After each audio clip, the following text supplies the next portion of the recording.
Hi friends, welcome to Raj Vihar channel. మనం present శ్రీవారి మెట్టు వెళ్ళే మార్గంలో ఉన్నాం. ఈ మార్గం ప్రజెంట్ క్లోజ్లో ఉంది ఫ్రెండ్స్. 6 నెలల క్రితం తిరుపతిలో కుండపోత వర్షం కురిసింది, మనకు తెలిసిందే. వర్ష ప్రభావం వల్ల మెట్లన్నీ కొట్టుకుపోవడంతో శ్రీవారి దర్శన మార్గాన్ని, నడక మార్గాన్ని మూసివేయడం జరిగింది. ఈ నెల మే 5వ తారీఖు నుంచి ప్రారంభమవుతుంది ఫ్రెండ్స్.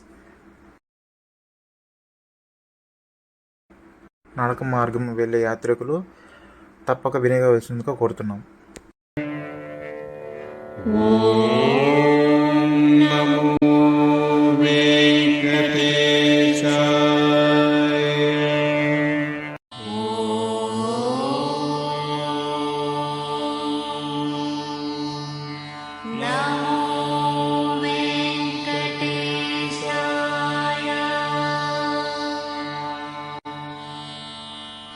Oh